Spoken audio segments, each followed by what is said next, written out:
बेलाचं पान शंकराला वाहिल्याशिवाय शंकराची पूजा अपूर्ण राहते.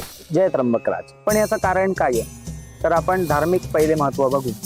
बेलाचं पान जे असतं हे त्रिगुणांचं प्रतीक मानलेलं आहे. सत्व, रज आणि तम. त्याबरोबरच ब्रह्मा, विष्णू आणि महेश या 3 देवतेंचं देखील ते प्रतीक मानलेलं आहे. भगवान शंकरांनी हलाहल विष प्राशन केल्यानंतर त्यांना जो दाह झाला होता त्या दाहाचं शमन होण्याकरता सगळ्या देवतेंनी, ऋषींनी भगवान शंकरांवरती बेलपत्र वाहिलेले होते. म्हणून शंकरांवरती बिल्वपत्र वाहण्याचं महत्त्व आहे. आता वैज्ञानिक माहिती सुद्धा याच्यामध्ये आपल्याला बघता येते. बेलाचं पान जे असतं हे अतिशय शक्तिशाली आणि शीतल सांगितलेलं आहे.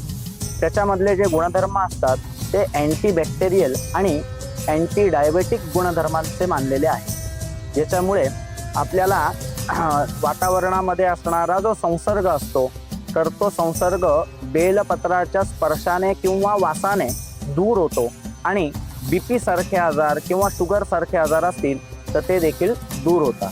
म्हणजेच धार्मिक पूजेबद्दल, धार्मिक व्रतवैकल्यांबरोबरच आपल्याकडे वैज्ञानिक माहिती सुद्धा बघता येते. एक उपाय आपण आज बघूया. शंकरावरती मधाचा अभिषेक सुद्धा केला जातो.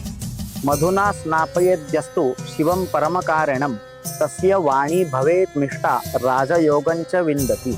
शिवपुराणामध्ये आलेला हा श्लोक आहे. अर्थात शंकराला मधाने अभिषेक केल्याने वाणी मधुर होते, प्रभावशाली होते आणि आयुष्यात राजयोग येतात. त्यामुळे शंकरावरती मधाचा अभिषेक सुद्धा अवश्य करावा. जय त्र्यंबकराज.